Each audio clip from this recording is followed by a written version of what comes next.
Are you ready to transform your normal e-commerce business into one that experiences exponential growth year after year using online advertising? If so, this show is for you. Me and my guests will show you how you too can grow your e-commerce business to 7 or even 8 figures so you can go on more luxurious vacations, spoil yourself and your family, say yes to more opportunities, and become financially free so you never have to worry about money again. Welcome to the E-commerce Performance Marketing Show. Hey, what's going on, guys? Josh Muncie here, host of the E-commerce Performance Marketing Show. Now, in today's episode, I'm going to talk to you about testing. Now, testing is super important if you want to be able to grow your business, if you want to be able to maximize your advertising effectiveness, your advertising ROI. And testing, a lot of people have a lot of confusion around it. And so I'm hoping that with this episode, it's going to clarify how to approach testing and how to use testing with an example that I'll walk you through during today's episode. Now, it truly is one of the keys to getting the best possible result from your advertising and from your marketing in general. Whether you're getting organic traffic, whether you're getting paid traffic or affiliate traffic, either way, you want to maximize the effectiveness of your traffic. You want to maximize your conversions. And how you do that is you test. You test thoroughly, and you do it in a very, very simple methodology. You follow this simple methodology. You really just test one thing at a time. Simply one thing. So, let's think about your marketing real quick. So if you have advertising happening at the top of your funnel driving traffic, and then you're driving traffic to, let's just say, a sales page. Now, traffic is one part of your funnel, and you can test here, or you can test down here where your funnel is, trying to get better conversion results when traffic hits your page. And you want to get people to go from that sales page to the order form and, of course, place their order. Now, how you choose where you test is really based off what your goals are. You may be trying to get clicks. Maybe you're not getting a substantial click-through rate at the top of your funnel with ads. Maybe you're not getting a 3% plus click-through rate. If that's the case, then you need to keep testing traffic because you don't have a good amount of clicks. You don't have a good rate to show that you have an ad creative and an audience that is being receptive to your message and also your offer. Now, let's just say though that you do have a 3% plus, click-through rate, so your traffic is working. It's not your traffic, and that's not the problem at this point. What's the problem at this point is your sales page just is not converting. Let's give you this scenario here. So let's just say that you're getting a 3% click-through rate on your ad campaigns, driving traffic directly to a sales page on an offer in your business, okay? And let me explain why it's so valuable to do testing, in your business and on your sales pages. So let's just say that you're driving 1,000, clicks to your sales page per day, and you're getting a 1% conversion, right? So that means you're getting 10 purchases per day. If you could double that, if you get to 2%, that's 20 purchases per day. If you can get to 3%, that's 30 purchases per day. What would that do for you and your business? And that's what testing is for. Testing is optimizing the conversion rate on your sales page. So in this example, let's just say again, you're getting 3% click-through rate on your ads, but your sales page is kind of stuck. It's stuck at 1%. You want to get to 2, maybe even 3%. So what do? Well, the first thing you need to do is you need to set up some tests on your sales page. And I've actually written down here the top 5 tests to run on any sales page in this specific order. And I'll explain why these 5 tests are best in this specific order. So a headline test is the test that is, for one, fairly easy to run. So it's low-hanging fruit when it comes to optimizing for conversions on a sales page. And it can literally get you an easy 1% or more bump in your conversion rate. All you have to do with this test is you just have to come up with 4 to 5 new headlines to test against the original headline on your sales page, and then set it up. And then traffic obviously will be split between those tests. And you can then look at the traffic and the reports afterwards to see which headline got you the best conversion rates. Now, as you're going through these tests, you want to have a substantial amount of data before you conclude a test being a winner or a loser. What I mean by that is, with each of these tests that I'm recommending here, you want to have at least 1,000 hits to the page before you even make a decision, okay? So make sure you do that. Otherwise, you'll be making a decision too early and you won't actually be optimizing for improvements. You may actually find that you're not optimizing for improvements because you're acting too quickly on the data, okay? Number 2, product deliverables, okay? Now, product deliverables would be changing the size of the product.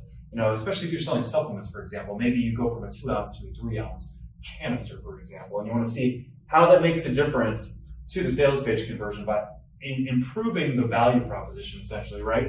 Or quantity, same thing. Shipping, free shipping. If you don't have free shipping right now in your business, that's an easy test you can make. That's probably going to make an instant increase in your sales conversion on your sales pages. And then bonuses. Bonuses just add more value to the offer, and the offer is truly everything when it comes to getting strong conversions on your sales pages. So that's another thing you can also test as part of number 2. Now, number 3. After you're done testing here and you move on to number 3, remember, go in this order. That's why I'm saying that. Graphics. So graphics would be, the images that you're using on the page, especially above the fold. Above the fold, meaning that when someone lands on your sales page, the section of the page is above where they scroll. So what they immediately see when they land on your sales page. Now, images at the top, some images you might want to think about like changing would be adding people. Adding people from different ethnic groups, for example, if you're targeting different ethnic groups, or if you have a product that would resonate more with a specific demographic, then having an image of someone in that demographic that would really be relevant to the person you're targeting. For example, let me just give you an example here. Let's just say that you have a wide open audience. You've got people you're targeting between 18 and 55. But your product is really meant for someone above the age of 40. But yet when they come to your sales page, they don't see a person around their age. So that's an easy test you can make. You can add a picture of a man or a woman. Women typically convert higher though, just so you know. But you could put a picture of a man or a woman at the top of your page, above the fold. And it could be 40 plus. This way it's resonating with the end user, the person that's landing on that page, okay? So that's something you can do. Or you can even change, from like a more of a black sales page to a white sales page. White sales pages typically do better, just, because they're just easier for people to consume and read. And then the next one is subheadline. So subheadline is the copy below the headline, okay? That's what that is. So, let's just say that you have like a value proposition at the top. You say, discover the ARM5 formula so you could increase your advertising ROI in the next 90 days. That's my headline, okay? And then I say below that, limited time offer. That's a subheadline, just to give you an example. So you want to come up with several subheadlines, usually around 3 to 4 subheadlines, and you want to set that up and test it and see if that bumps results and which subheadline bumped the result the most. Finally, the next one would be the lead-in. So lead-in is the messaging that leads people in to the page and gets them to stop and go through the page. Are you starting with a direct message? Are you starting with a story? Or are you starting with a positive message or a negative message? You want to really test contrast there, and that does take obviously quite a bit of work. You'll have to rewrite the page, but it's worth it. Once you've gotten past all 4 of these tests, then you go into test number 5. There's plenty of other tests. We actually run a 22-point offer optimization audit in the agency for our clients where we're managing all their marketing. And so these are just the top 5, but this gives you enough to chew on, and this alone can make a big impact to your sales if you go through this process step by step by step. Now, key here though is you really want to make sure that you're documenting everything, okay? If you don't document everything, then you don't have anything to go back to. And as a business owner, you're already overwhelmed. You're already running a business. You're dealing with all sorts of different stuff. And if you're a small business owner, you wear several different hats. Therefore, you need to make sure to write every single thing down. Luckily for you, in the notes below, I'm going to give you a copy of our optimization tracking sheet where you can write down your hypothesis, which is, I think that if I were to implement a new headline, that I can increase my conversion result by 1%. That's a hypothesis statement. and then you have to test to see if you can make that true, right? So in this tracking sheet that I'm going to give you access to, it's 100% free. You'll be able to write down your hypothesis. You'll be able to track your optimization tests, whether you had wins or losses. So this way you can go back and you can see what you tested, what's worked, what hasn't, and you can keep moving towards making good tests and not making the same test over and over, okay? So you gotta write everything down. You really gotta track everything, report everything in order to do this effectively. Otherwise, you're just hoping. You're hoping that you'll get a better result. You're just throwing stuff out there and you're not tracking everything and you're not able to go back and look at your notes and see what you tested to get you a better result. And that's just foolish, okay? Now, there's also some recommended tools that I want to recommend to you. This way you can run these tests, because you can't just run these tests on your website by changing the page, because then you're just measuring by dates, which there's gray area there, there's overlap. It's not precise. I definitely don't recommend doing that.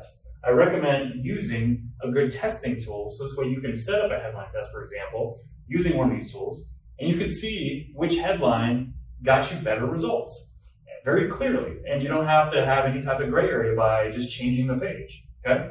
So here are some tools you can use. Clickfunnels for sales pages and funnels is great, especially for e-commerce. You can make A/B tests on there, which it's okay. A/B test is kind of a basic test. It's basically testing a variation against the control. So what I mean by that, that's a technical term, I suppose. What I mean by that is you're testing a new headline versus the original headline. That's what variation versus control means. I believe you can set up 2 variations off the top of my head. So you can set up 2 additional headlines against the original headline if we're using number 1 as the test that you're running. So it doesn't give you a whole lot of tests you can run simultaneously, but considering everything it does and what it can do for an e-commerce business when it comes to setting up funnels and being able to optimize your funnel performance and your ROI for your ads, it's a pretty solid tool and gives you basic split testing. So I definitely recommend using it. We use it quite a bit. Crazy Egg. Crazy Egg is a very basic split testing tool that does give you the ability to do headline tests and set up different pages and things like that. So this way you can run these tests and you can really track it effectively and look at the analytics afterwards. Crazy Egg is a pretty basic tool overall. It's a little bit better than Clickfunnels, and because it's a testing tool, it's not like an all-in-one tool. So you can use that. It's like $30 a month, I believe. Now, Visual Website Optimizer is definitely more of a premium tool that we use it in our agency with our clients, just because we're running budgets between $10,000 to $100,000 per month with our clients, and so we're seeing a ton of traffic, and therefore we want to have a almost enterprise level tool. It is an enterprise level tool actually, to be able to test and to be able to track and measure and see what tests got us a better result.